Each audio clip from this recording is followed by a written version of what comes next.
Okay, so now we're ready to deal with the chapter.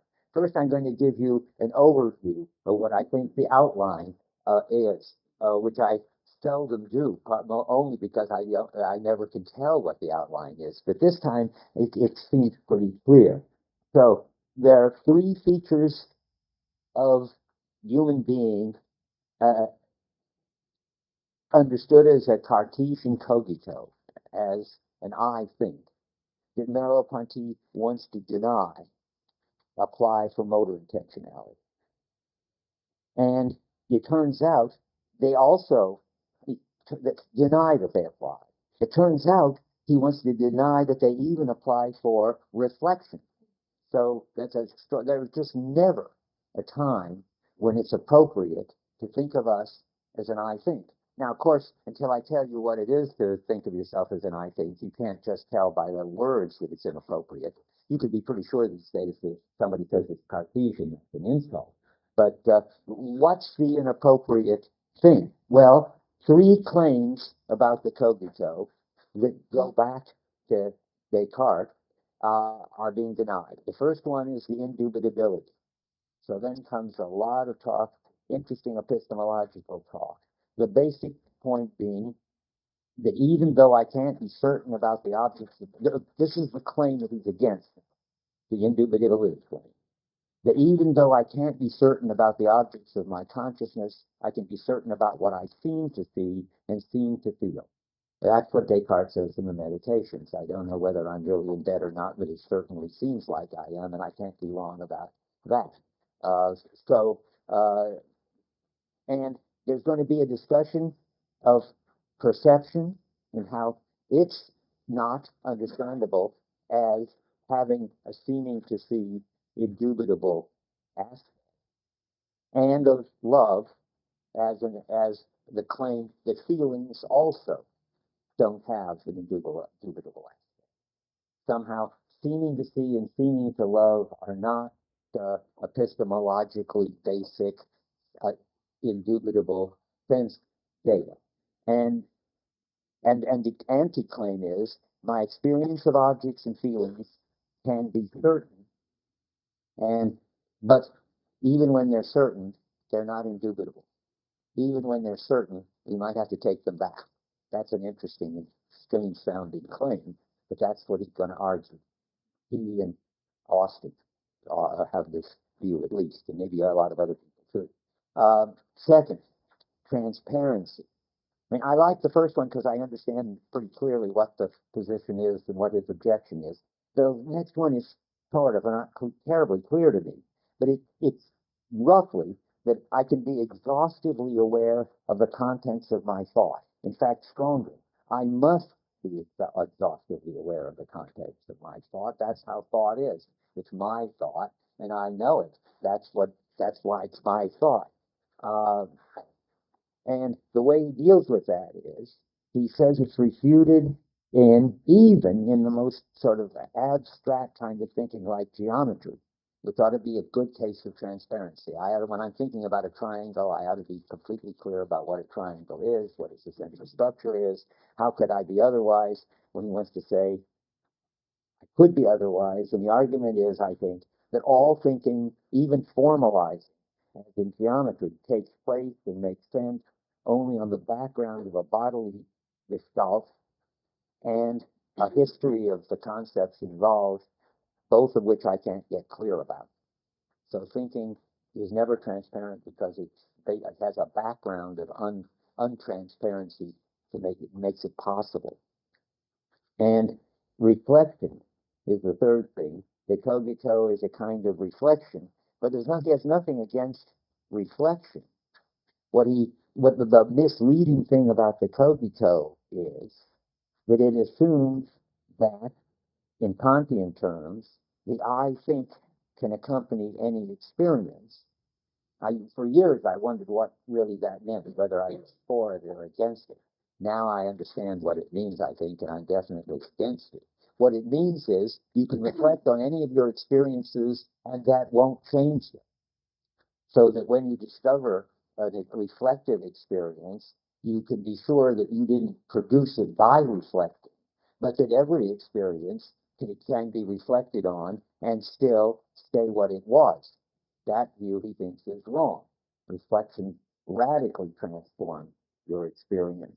So it's not a, he doesn't want to deny reflection. He wants to deny reflection as a way of getting undistorted access to the content of your mind, receiving and thinking. And what's the argument?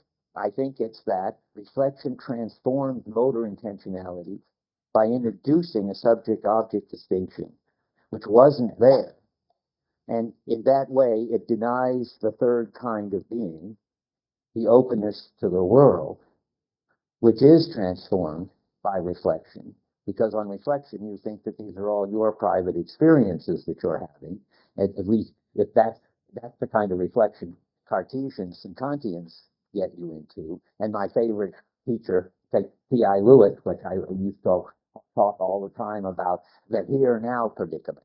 That all I'm ever experiencing is what I'm experiencing right now here. Of course, that's not what you really find. That's not what's really going on, but that's how it looks on some kind of philosophical reflection. Yeah. Yeah, exactly the same. Exactly. Of course, Searle is a student of Austin. And I just discovered, to my amazement and amusement, well, we'll get to this about Austin, how Austin can make a distinction between being certain in perception and that being indubitable. What's the Searle term?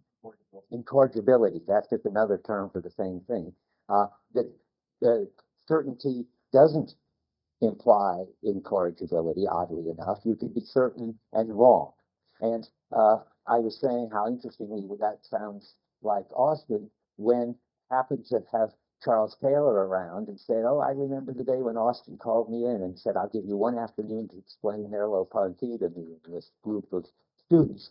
So Taylor explained Merleau-Ponty. Now, I don't know whether he explained this before or after Austin wrote Sense and Sensibility, Sense and Sensibilia, but I imagine it was before. And it's part of my general view that every time anything in Anglo philosophy sounds like Merleau-Ponty, it is Merleau-Ponty, and it channeled to them by Charles Taylor under some kind of analytic description. I'm not really convinced it's true, but it's a nice idea. And one more example there. Of course, the non-conceptual content thing that's all over the place, that comes from Charles Taylor, handed over to Gareth Evans, handed over to a whole bunch of other Anglo philosophers who now worry about non-conceptual content. So Merleau-Ponty, there's no accident that Merleau-Ponty right now seems to be where it's at, because these are his problems. Okay, anything else, or shall we plunge into the perception thing? Yeah. Is that what Searle says he's doing? Well, did I say that? Oh, I see. Okay. Certainty from an ontological notion to an epistemic. That's not quite the way to put it, I guess. I have to think about it. Well, why don't I do it? And then you tell me. I'm going to lay out what he thinks. It's certainly got epistemic and ontological aspects, what he thinks. But whether certainty gets switched onto from I don't know. Tell me later, or maybe I'll discover it. Anything else? Okay. So now we're into the perception and feeling. Those are the first two on my list as test cases of this question of cogito, I think, and where I think is something inner and private and indubitable, or incorrigible, and transparent, which is closely related. I think you see what sense data are incorrigible but not transparent. They're incorrigible just because they're sort of minimally given, and they don't supposedly you can get your experience so organized that you don't it doesn't imply anything, and therefore it can't be wrong. Now that kind of incorrigibility is can't be wrong. The kind of incorrigibility of their thoughts are again can't be wrong, but that's not because they don't imply anything. They imply lots. But that's because you're clear about all they imply, so that you can't be mistaken about them. So two different issues, but let's put the thought one aside. In the case of feeling and perception, the idea is that there is some inner, pure, psychic content that you can have in perception and in psychic states, like love. There's two psychic states, love and will. I'm not going to say much about the will one. I don't understand the will one. I'll say something about it when we get to it. I think partly because of a mistranslation that it's unintelligible. But I have to ask Olivia about that when the time comes. Okay, let's go to perception. So on page 438, we get the overview, and I've got you've got. How many people have the other book? Because I happen to have both page numbers. Okay, well, 377 in the old version, 438 in this version.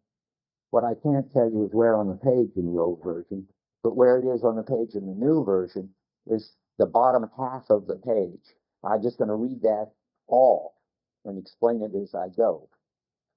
Vision is an action, not that is an external operation, but an operation which fulfills more than it promises.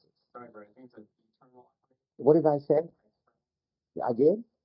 How weird. Eternal. Yeah. Okay. Let's try that again. Vision is an action, not that it is an eternal operation, which is a contradiction in terms. Oh, yeah, that makes sense. Because if it was an operation, it would be sort of out of time. If it was eternal, it would be out of time. And then, never mind, that's totally a throwaway thing. But an operation which fulfills more than it promises, which constantly outruns its premises, and is inwardly prepared only by my primordial opening upon a field of transcendence. So keep in mind, I mean, this so it won't be mysterious. This is all a question of what it is to see an object. When you see an object, take the house again, there's more to it than you're going to ever be able to see, because it's part of a field of stuff that's independent of you and has all sorts of characteristics independent of you. So, and indefinitely more and more characteristics, and they're also more holistically interconnected with everything else that you could ever get a clear grasp of. So that is, it's an ekstase. He gets that from Heidegger. And that's another name for being an open head turned toward the world. It's another name for transcendence. It's all this business of I get outside of myself and my mind when I perceive something. I perceive the actual thing. We've gone through this from a perspective, but that doesn't mean that somehow that I've got a perspective of it in my mind. My perspective is my openness on the thing. But that's just obvious by now, I hope. Sight is achieved and fulfills itself in the thing seen. It is of its essence to take a hold upon itself, and indeed, if it did not do so, it would not be the sight of anything. But it is nonetheless, and this is mysterious, and that's by the way, that little phrase is about what he comes back to at the end. I don't expect to get there today. The tacit cogito. But I should say right away so you won't get confused. He thinks there's some truth in the idea of the cogito. It's just not at all a Cartesian I think, but there's some sense in which we must be aware of ourselves as a field of experience when we are a field of experience. Now, but that's it, and that means it is of its essence to take hold upon itself, and if it didn't do so, it wouldn't be the sight of anything. I mean, if it weren't a field of experience, it wouldn't be an experience. I mean, this is totally vague now. How he's going to deal with that later? Yeah. Wow, that's a good paper topic of our exam, maybe that qualifying exam question. No, every one of them is totally different, I think. So let's go through them because some of you all have experienced them. So let's start. Transcendence. Well, notice by the way, don't confuse transcendence and transcendental. Lots of confusion is generated by that. When Kant says transcendental, he defines it as the condition of the possibility of experiencing objects. And transcendent for Kant means something outside the mind. So that's not totally different than Merleau-Ponty, except that for Merleau-Ponty, when he says transcendence, he means the way, he doesn't mean a transcendent entity outside the mind. He means the way we are open to entities, which aren't outside because there isn't any inner outer. It's just the way we're open to entities, period. Okay, for Kant, the transcendent things are outside the mind, and there's an inner outer story to be told.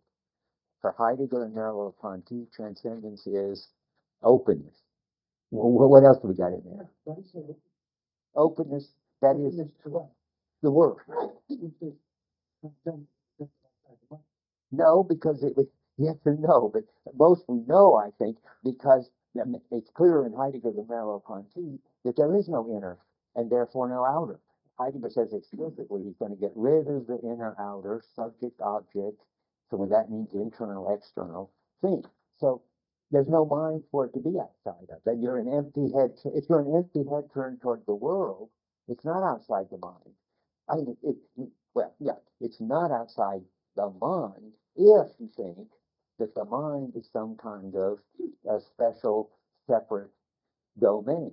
If you mean is it part of your experience, which is then of course it is. But it's not a good idea to call your experience inner and the world outer. There's just open field in which things are showing. It's dangerous to call the open field, which we are, inner, because then you've got to have a problem how to relate them. But that's good to say that, because I'm sure that there's plenty of problems with people who agree. Yeah, Husserl transcendence. Husserl transcendence. Ah, the Husserl people. Well, Martin, what does Husserl mean by transcendence? They give the example. Music would be. Yeah, I don't know. If you give music on stage, Oh, then you don't give in your head, but you give music on the stage. So this divinity and transcendence go together. so you've got transcendence means, like in Kant, that the object is outside of the mind. Is that Well, I wouldn't say mind. That's outside of outside of consciousness, outside of transcendental consciousness? it's not that you don't make the music up yourself. So it's I see. Well, that's both in your mind. It's both in your mind, if you want to say that, in consciousness, as that you experience the music. It's not made in your head, but okay. it's something you are directing at. It might not be clarified imminence as the contrast. I guess immanence is supposed to be for Husserl what is in the mind, in your mind, right? Completely produced by you and so to speak under your control and known by you. Is that okay? And transcendence is what isn't like that. But I wouldn't say mind, it would say Okay, consciousness. And then you get this funny question about how does that differ from experience? But when I think when Husserl says consciousness, at least in Heidegger thinks, and Husserl certainly talks this way sometimes, he sees this gulf between consciousness on the one hand as one mode of being, and the world as a totally opposite, a different kind of being. And the question of how to get them together is a big question of the inner outer, immanent, transcendent.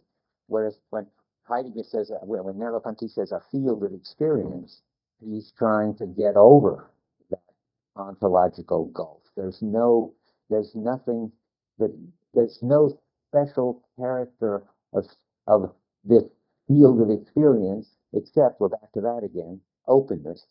Except, and you can't ontologize it as a separable way of being. That's the best I can say. Do you want to say something? Well, I just wanted to say that for Merleau-Ponty, it's Merleau-Ponty, Merleau-Ponty is Friends call him Merleau.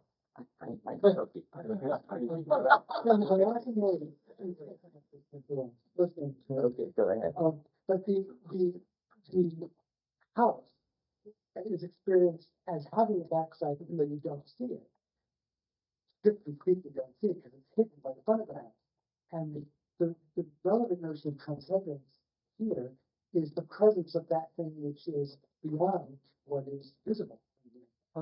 And so it's true, I think you can endorse in or out of it. It really is how perception can go beyond the given, where given that is meant to be a very problematic notion. Okay. And that's what I would say. And then the other thing is, I therefore am puzzled by your use of the phrase the empty head.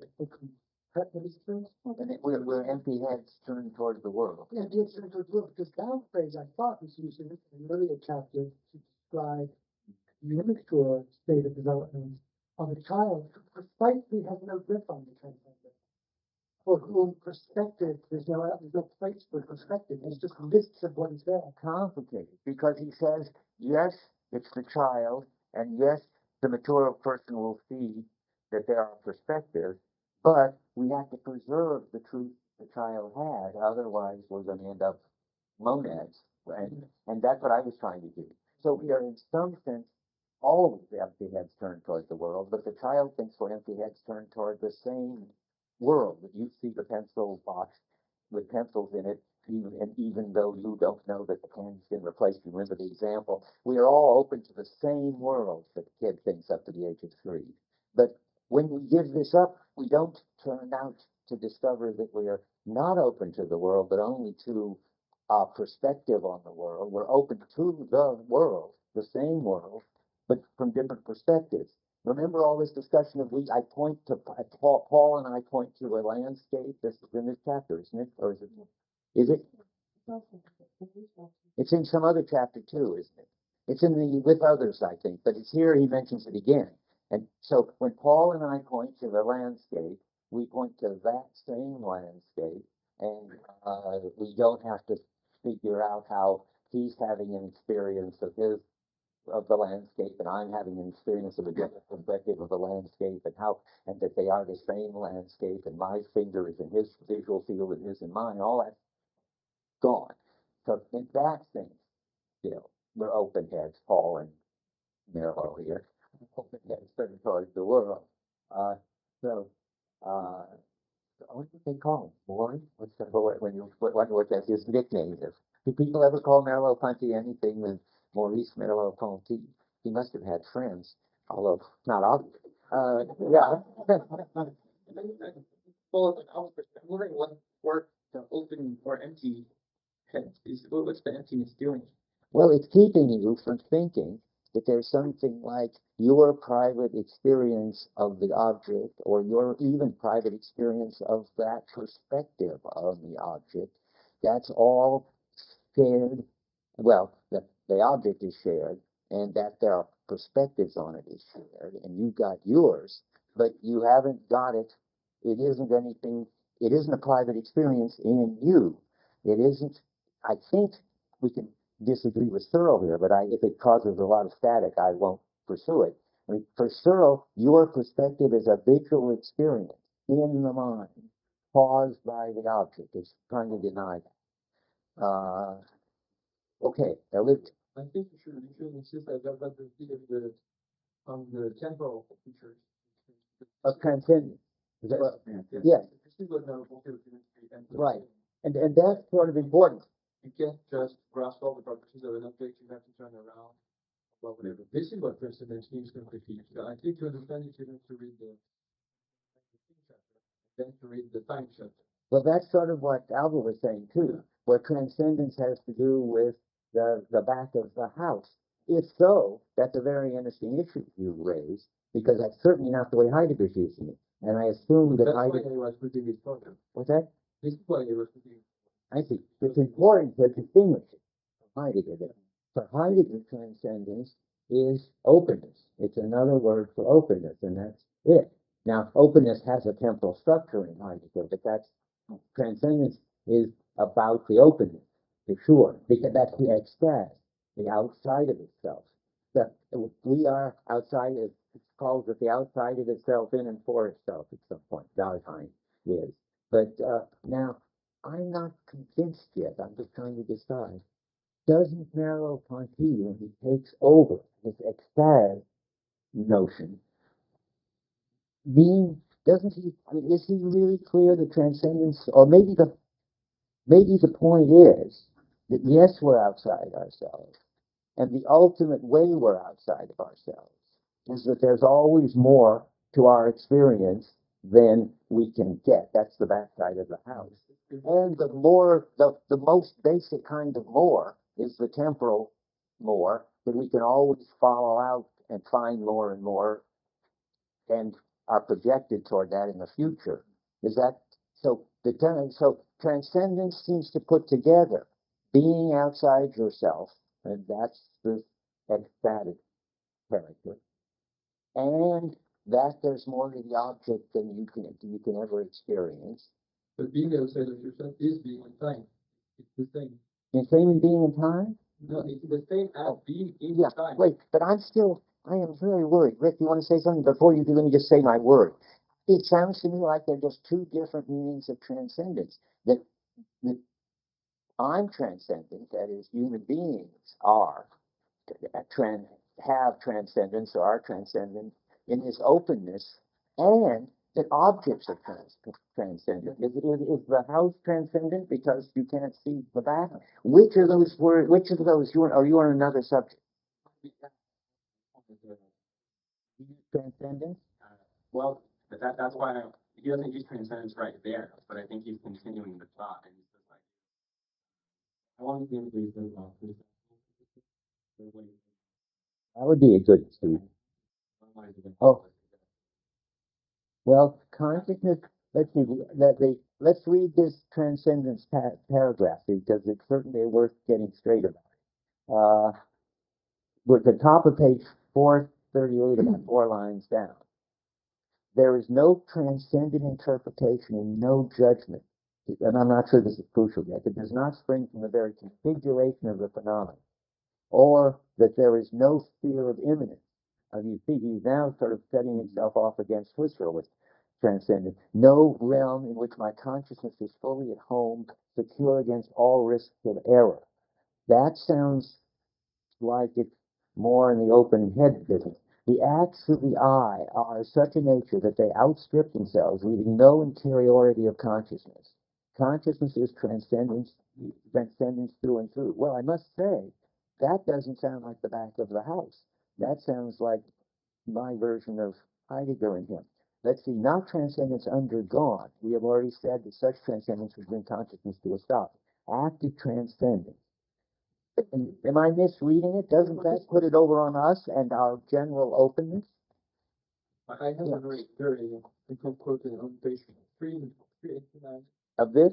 Yes, 389. at the end of the dialogue. Okay. Mm-hmm. The thing in the world exists only. Are you sure we're doing 389 in this? Really? At 389. Thing and world. I'm just looking. Exist only so far as they are experienced by me or by subjects like me.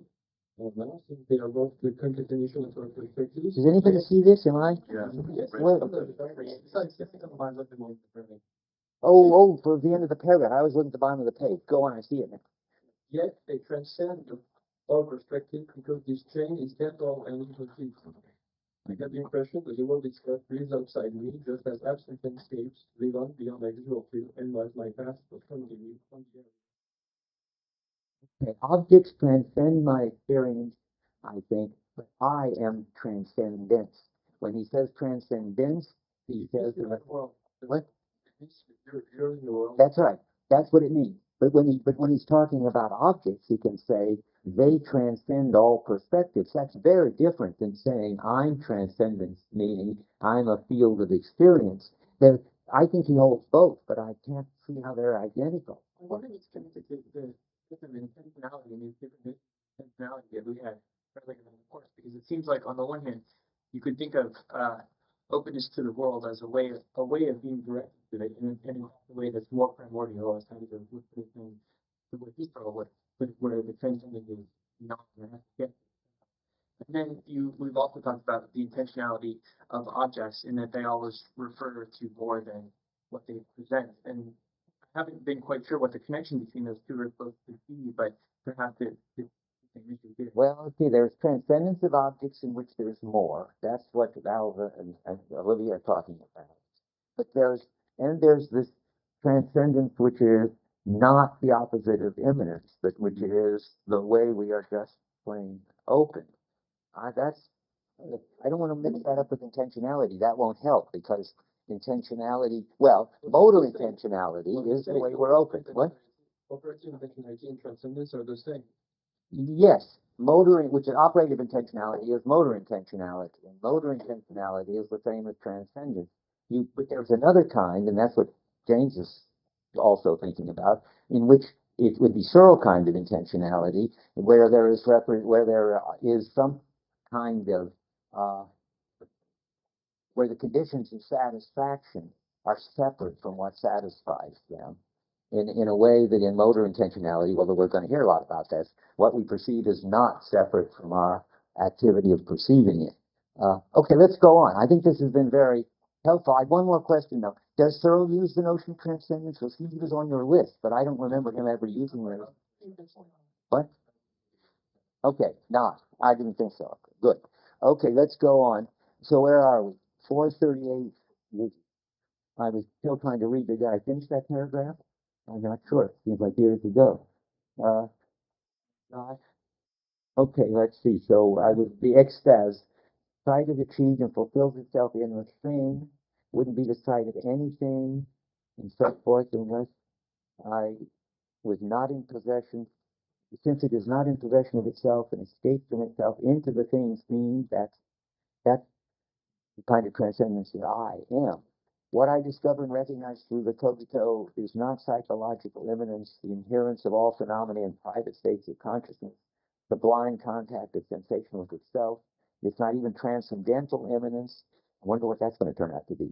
That's Husserl and Kant, I guess. The belonging of all phenomena to a constituted consciousness, which is the condition of the possibility of the experience of objects. Put that in there. The possession of clear thought by itself, it is the deep-seated momentum of transcendence, which is my very being, the simultaneous contact of my being with the world's being. Okay, well that's fine. I mean, I think he's being Heideggerian through and through, and he will spell it out later in terms of temporality, and it certainly has to do with the backsides of objects, but it's mainly just that's me.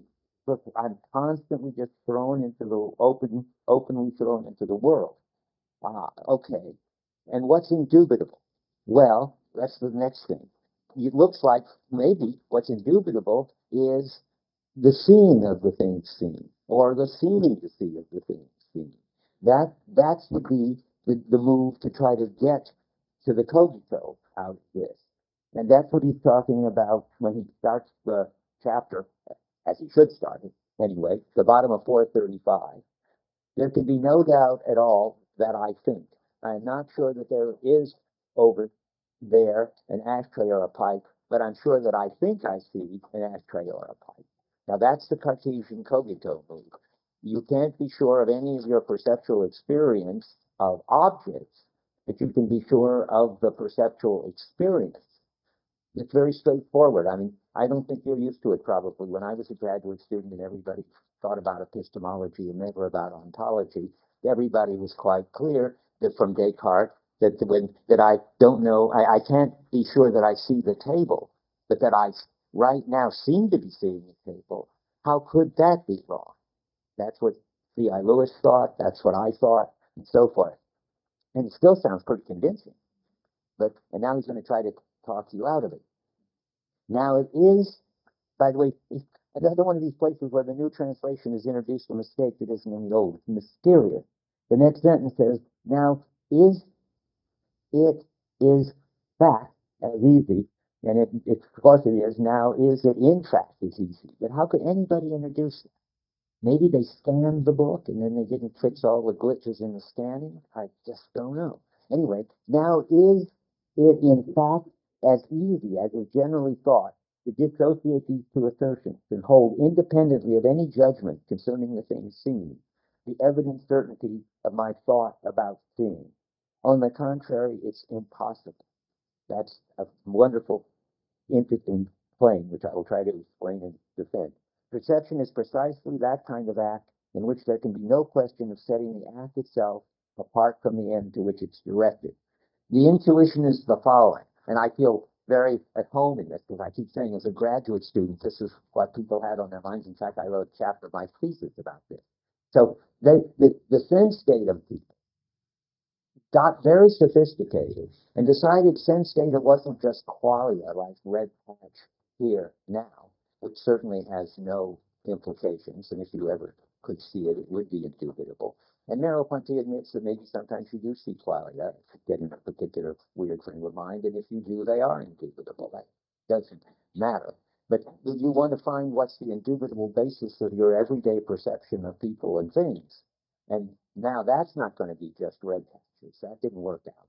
So now my thesis advisor, Roderick Furr, who was justifiably totally forgotten, came up with this brilliant idea that what you see are ostensible objects. So that's just a way of saying what is indubitable is I seem to see a table. Now you don't just say a gray patch. You can put everything into it that you have. You can put the perceptual constancies and the shape and the size and the distance and the categorization of what object it is, and just put these in front. It seems to me I see a table. The table is the ostensible table, is the object of my perception, and I can't be wrong about that the way I can be wrong about whether I see a table. And Merleau-Ponty's answer, which I will try to show you the pages, but the intuition, the phenomena is very interesting and clear, is he thinks that just as you can see the backside or you experience the object, the house as having a backside, so when you experience an ostensible table, you experience the table as existing, as really being there, so that, as I put it in my thesis, the ostensible table is not ostensibly ostensible, which means that you could be fooled, which means that you just lost the point you wanted to make, namely that there was something indubitable about which you couldn't be fooled. And that's what Merleau-Ponty is saying right in this part of the chapter. He's saying that you can't pry off an experience of the object which hasn't already committed you to the existence of the object. So you can't have an experience of a neutral something called an ostensible table. You can only have an experience of a table. And of course, as soon as you do, you get the peculiar fact that though you can be certain that you're seeing a table, it isn't indubitable, or what's the word, incorrigible. And so the attempt to find the indubitable, the sense data won't work, the ostensible object won't work. There is a sense in which you are directly presented with and certain that it's a table you're seeing there. And that sounds right. But then comes the interesting puzzle. That if you're certain of it, then how come it could turn out not to be? And you've got to have a place in there too. You were certain of it, but it's not indubitable. What was the Searle phrase? It's certain, but not incorrigible. That is, indubitable and incorrigible, you see why they're the same. It's certain, but you can doubt it. It's certain, but you may have to take it back. That would be corriging it. It's not indubitable. It's not incorrigible. That is, you're certain about it, but it's doubtable. You're certain about it, but it's correctable. What is that experience? Well, that experience is the one he goes into with the stone on the path.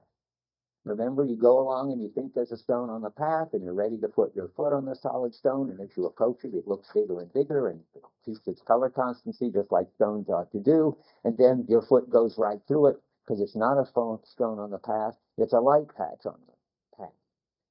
There is a sense in which you were certain that it was a stone. It looked like a real stone right there on the path. And it was given to you as that. It was ostensibly real. It wasn't just a seeming stone on the path. And it turned out there wasn't a stone, which means that you can, even though you're certain, you can take it back. But it means that you can't just simply take it back. One more thing. The important Merleau-Ponty idea, I don't know if it's in Austin, but the important Merleau-Ponty idea is that you, so to speak, don't get your certainty for nothing. If you have to take it back, then you have to retroactively cross out the previous experience. You've heard me say that. In Husserl language, the noema explodes. I mean, it isn't just it calmly transforms from a stone into a sun patch.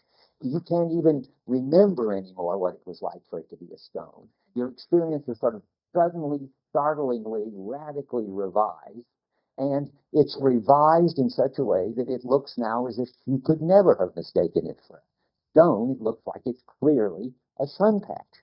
But something's supposed to follow from that. Namely, that whenever something turns out to be uncertain, which you thought was certain, that is, you have to take it back. Well, there's three things. You have to take it back, and you have to switch from I saw a stone on the patch to I seem to see a stone. And it's always in terms of something else which you now certain about, namely that there's a sunlight spot on it. And of course, that too, though you're certain, you might have to take back in terms of something else. But it's always something, there's always something that you're certain of in terms of which you have to take back the others. That's the sense in which, remember the phrase, forget where it is, there's nothing about in the world that I can't be wrong about, but I can't be wrong about the world. That's supposed to mean there's nothing in the world I can't turn out to be wrong about, but it's always in terms of something else that I'm right about, that I could ever discover that I was wrong about, the stone or the patch. Hand over here. Yeah, so let me just see if I get this right. What Merleau-Ponty is saying is that the experience was unachievable in any case. Well, no, I don't know sure if that's right. If there had been a stone on the path, and my foot had gone on, I could remember how it looked as I approached it and how it felt when I stepped on it. But if there isn't, then everything gets restructured, and I can't even remember how it was. At least I think that's how you're supposed to think about this exploding retroactively crossed out something or other. Uh, it gets crossed out right into your past. And again, remember the Telegraph Avenue example, which is more dramatic. You can't remember the back of the girl once you've seen that it's a guy. You can't remember the nice, thick house with an interior once you see that it's a facade. It gets just sort of taken out of your experience because it turns out to be wrong. You can't even remember that you had that. Oh, you can remember that. You just can't remember. You can't remember the experience. What it was like. You can't remember what it was like. You can't see anymore, even in memory, this real, solid rock that you saw as you walked down the path, because you see already in memory that it's a sun patch. It's been retroactively fixed up in memory. The simplest example is the animals in tree puzzles. You see lots of trees and you don't see the rabbits and the cats. Then you do see the rabbits and the cats. It's regestalted retroactively. You cannot imagine what it looked like when you couldn't see the rabbits in the patch. You can't remember it now without the rabbits jumping out from the trees. And that's the sense in which you're both certain of it and committed to it, and yet you take it back. But you can't just easily take it back, I was saying. You can't just say, well, I seem to see a stone now. It seems that it's a sun patch. You have to say, I did see a stone, and I was certain of it, but I was wrong. And now I'm seeing a sun patch. That's the phenomenon. Let's see if I want to say anything more to sum that up. Well, I want to say one more thing. That Austin-like, you can say that it just turns out the way the language works that see is a success word, and to say I see the table is to commit yourself to there actually being a table there. And that's good phenomenology. And moreover, it's a success word that you might have to take back. And then you say, I seem to see a table there. And that's how the grammar of seeing works, and that's how the phenomena works. And they fit together. Alan. In some ways, you can capture thought by observing the indubitable and incorrigible don't mean the same thing. Indubitable means can't be doubted. Incorrigible means can't be corrected. And when you're seeing something, Merleau-Ponty's claim seems to be, it is impossible in the psychological state of seeing to also be in the psychological state of doubting. But that's entirely independent of whether or not, as a matter of fact, one is right and one could be corrected. So That's he right. says, he says, if I see an ashtray in the full sense of the word ashtray, in the full sense of the word see, there must be an ashtray there. And then he says, to see red is actively to see red in existence.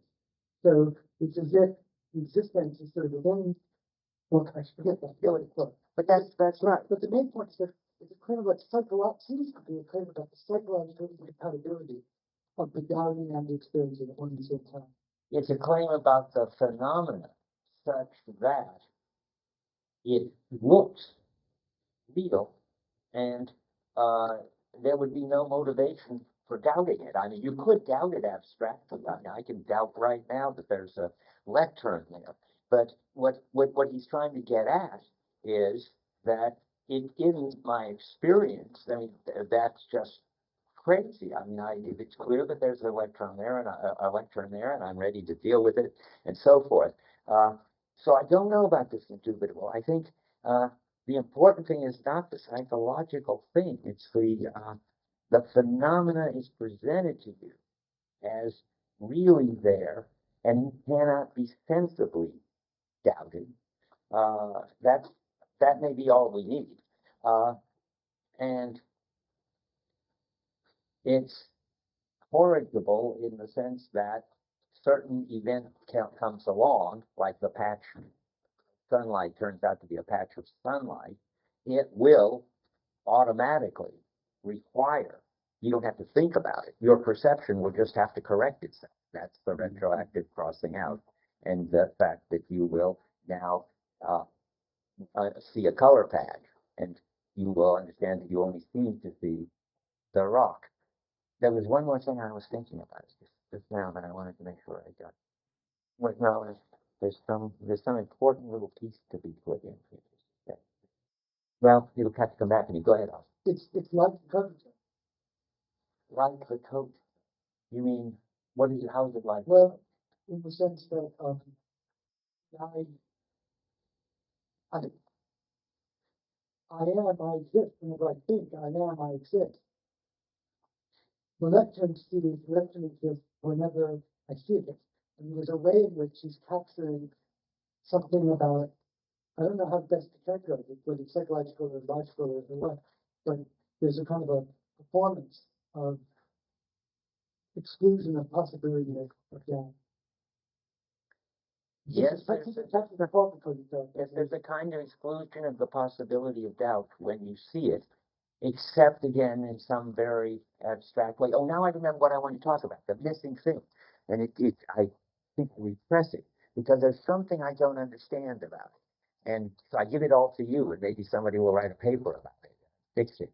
I mean, I can't tell whether Merleau-Ponty, which of the following two views Merleau-Ponty holds.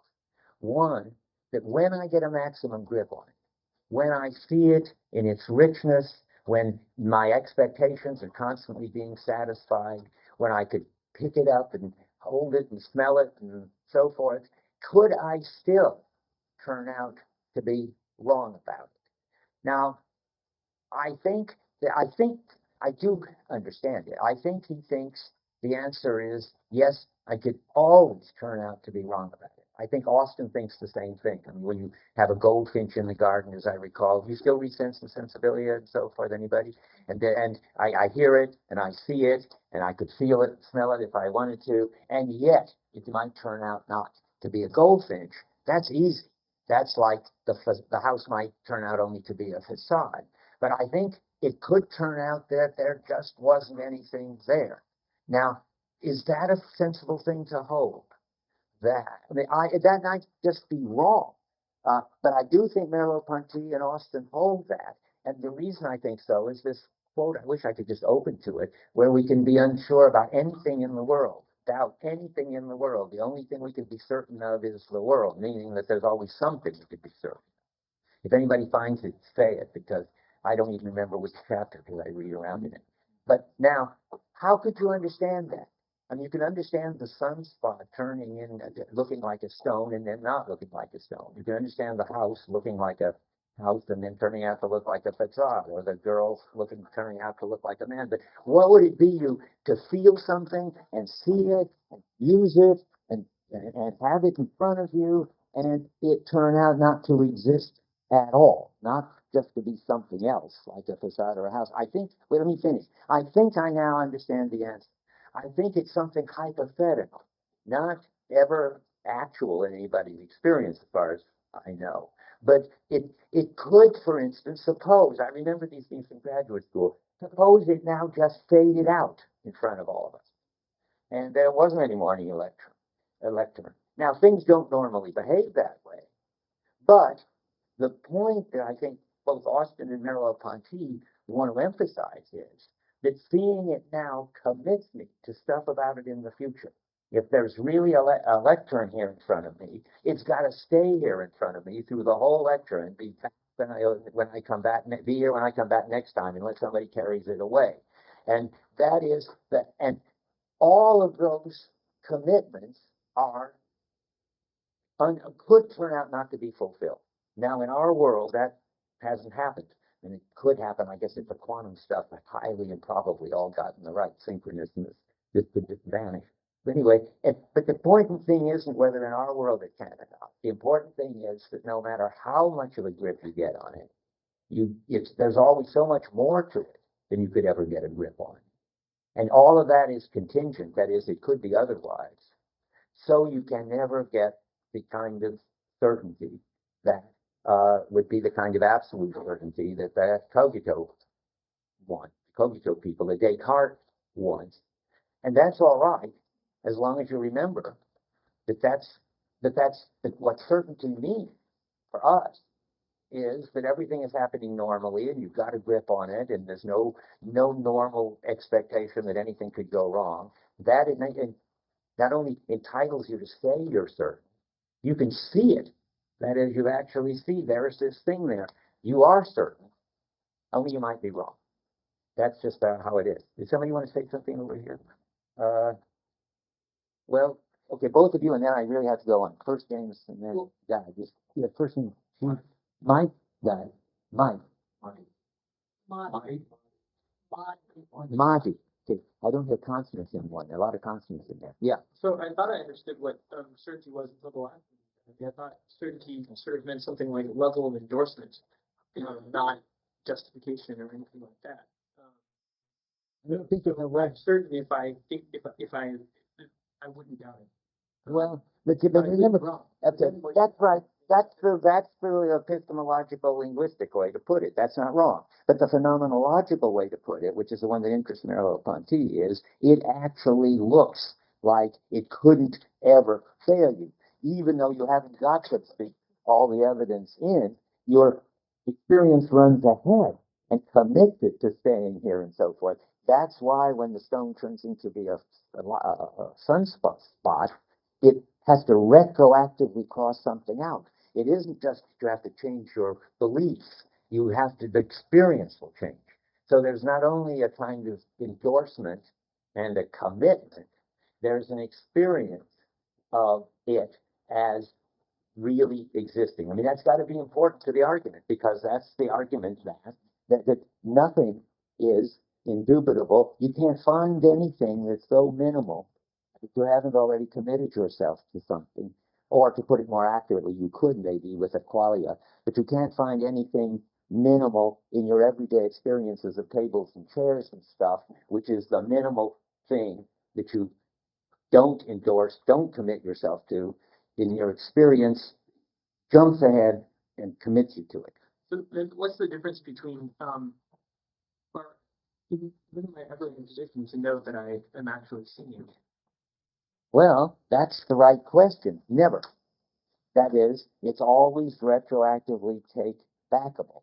But you can't help, this is again sort of Elvis' point, psychological or phenomenological, you can't help taking it as settled. That's true too. It's a tricky business. But and remember, the whole point of this is, besides just putting all the phenomena on the table, is Merleau-Ponty's point. So the way perception works, there's no indubitable level of perception. Now I saw one other hand. Was it Rick? Did you have a hand? Yeah, well, I was wondering, in this whole discussion, I'm always remembering the sense in which the body is, Right. and all of this, the traditional debate about this, about perception. Good. Remember the passage where Merleau-Ponty has the sense that the body knows and the body understands? Okay. So it seems like there would have to be a level of, you know, normal. I think that's right. Good. Good. That's a way of putting what I was just saying to James in a very Merleau-Ponty way. Yes, the way that you're certain is that your body intentionality is taking account of it and making a prediction, so to speak, about it, getting set for what it's going to do next, and having been set for what it did before. Your body intentionality is all committed that way. And that's why it looks real. And that's why, if it turns out to be wrong, it gets taken back in a way, not like your beliefs are taken back. That's easy. You just take back this belief. Now, it's got the different level of description, but now I'm just repeating myself. But I think Rick has just added all the phenomenological stuff I've been saying is about body intentionality, motor intentionality, and that's what perception is body intentionality and motor intentionality. But also what you are. Well, you're a field, you are an open field. You are a perceptual field, but I don't know what that needs to add that. But I forgot exactly how you phrased it originally, but you almost made it sound. Oh, no, certainly not. Certainly not. You are at your most basic level, body with an open head turned toward the world, and involved in coping with the world. We're all the time, and coping with things in a way that's already got the future in it, committed. And it means I would say that as a way of defining. Okay, so we got rid of the cogito as the I think. So let's go back to this. So what's indubitable then? Have I talked about 435? Let's see. Yeah, that's just what we talked about. Perception is the act, the bottom of 435, in which there could be no question of setting the act apart, the end from the end to which it's directed. That my whole little speech was about that.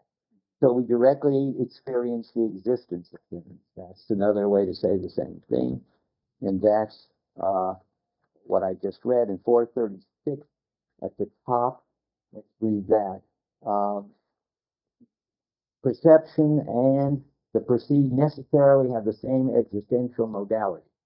That's the you try to get the ostensible object and you can't because it looks like a real object. Since perception is inseparable from the consciousness which it has, or rather is, the reaching the thing itself, any contention that perception is indubitable, whereas the thing perceived is not, must be ruled out. If I see an ashtray in the full sense of the word see, there must be an ashtray there, and I cannot forgo this assertion. That's all exactly right, except that you might have to take it. Then that's what's so weird about it. But that's what we've been saying.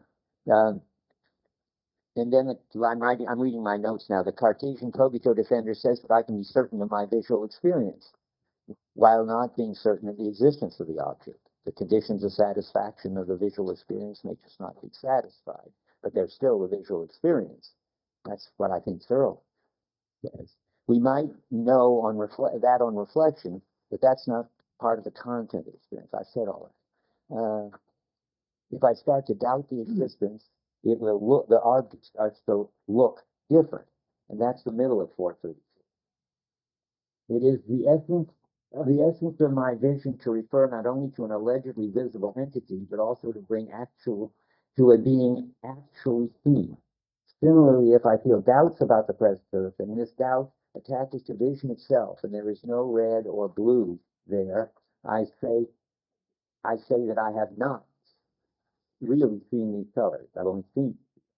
And I concede that at no time has there been created that parity between my visual intentions and the visible, which constitute genuine seeing. Well, that's just the thing I said. You have to take it back and say you seem to see it. And now I think I said all this. Ready for good. Well, I guess maybe this is where the possibility of error comes in. On 439, where let's try now. I want to read the top of 439. And yet it's not the case of perception. It is not the case that perception is a special one. It throws me open to the world, but can do so only by outrunning both me and itself. So that's the stuff I was talking about. Thus, the perceptual synthesis has to be incomplete. It cannot present me with the reality otherwise than by running the risk of error. See, that's the general claim, no matter how much of a grip you've got on it. In principle, at least, it goes beyond your grip in such a way that something could happen where you'd have to say you never had a grip on. It is absolutely necessarily the case that the thing, if it is to be a thing, should have sides of itself hidden from me, which is why the distinction between appearance and reality has its place in the perceptual synthesis. That didn't add anything to what I wanted to say. And now let's look at one other thing here. I read that. I wanted to talk about the retroactive crossing off that I kept talking about. So here we are on 344. 344? Let's look at 340.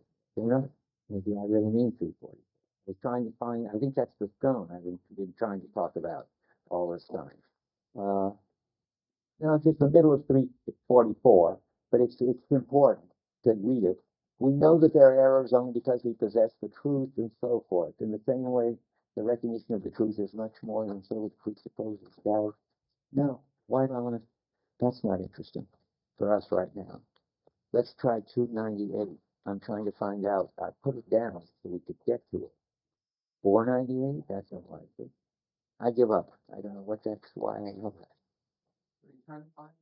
Well, I don't know. Well, it's about retroactive crossing off. And it may be the stone passage I'm trying to find.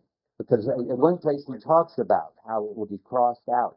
And I thought I referred to that with these numbers, but somehow I put down dyslexical numbers. 347. One more look. The stone is on 346. Ah, okay. So let's go there. 346. Where? Again? At the end of the fifth line, in consequence of half. I must 446. 346. Ah, that will do it. Yes, there we go. That's what I'm looking for. 346. I don't know why I don't have anything like that, but let's read it. Now, this is just the sort of what I've been saying, what we should look at. The difference between illusion and perception is intrinsic. It's on a sunken path, a path of sunlight. The flat stone, all things appear in its confused structure. Now, that means that my body has no grip on it, and yet I am capable of making this distinction. I don't think that's got the retroactive crossing off. It must be the next one. That's what it's short. Yeah, good. I knew it was at the top of the page. There it is. It enables us to cross out the previous illusion and regard it as null and void. It is the opening on the world, start at the bottom of 346, which makes possible perceptual truth and the actual effecting of a Wahrnehmung, that means of the taking for truth, thus enabling us to cross out the previous illusion. Yeah, that's the thing and now notice, and this is what I wanted, 347. I did have that here. And if you go down to the middle of the page, there is an absolute certainty of the world in general, but not of any one thing in particular. That's what I was looking for. And now at the end of the space chapter, these things are all in funny places. There is a world for me because I am not aware of myself, and I am not concealed from myself because I have a world. This pre-conscious possession of the world remains to be analyzed in the pre-reflective cogito, which we haven't got to. That's what he also calls the tacit cogito. But let's go on, even though there's only 5 minutes left, to the next thing, which is really relatively easy, though he manages to make a heavy duty of it because it's a kind of, I think, French competition to say deep things about love, and he has to compete with Sartre, who's been saying deep things about love in being and nothingness. So on 439, he goes right over in the middle of a paragraph, which is just outrageous, about 15 lines down, from this whole perceptual story, which I just read, the whole next thing. It would seem, on the other hand, that consciousness comes back into its rights and into full possession of itself if I consider my awareness of psychic facts. For example, love and will. And we're off on a whole nice, it's well done. I mean, the French have been writing novels and making movies about love for many centuries, and he's the heir to all that. He's got lovely distinctions. But I'm not going to sink into them. You can read them and enjoy them on your own. The the basic point is that feeling love is dubitable. It isn't as if you have absolute certainty because when you feel you're in love, that's what it is to be in love. You can feel you're in love and be infatuated. It has endless variations on that. You can turn out to be wrong. You can just say you can't trust your feelings. I think the most interesting way to say it, though he doesn't here, maybe he does somewhere in the book, that is your therapist can know you better than you. You can say, I'm not depressed, and the therapist can say, oh, you're feeling depressed, you just don't know it. Or you can say, boy, am I happy, and so forth, and they can say, no, you're not, or vice versa, and so forth. I mean, people know other people's feelings better than they know their own feelings. Sometimes, not all the time. But as soon as it's any time, then feelings no longer can be presented as something which you can't be wrong about.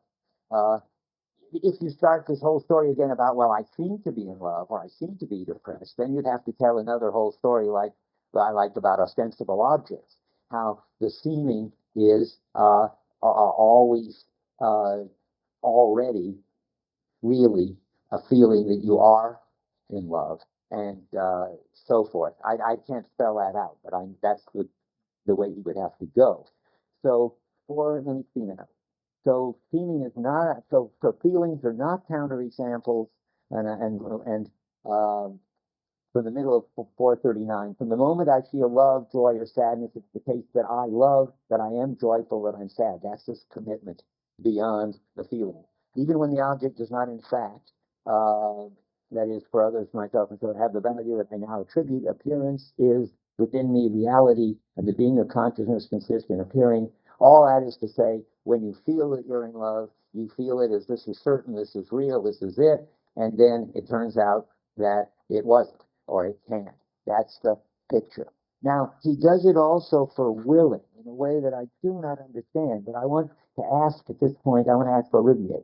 I think it's a weird product of the translation that he says middle of 439 for us. What is willing if it is not being conscious of an object as valid? Does that make any sense? I think that's...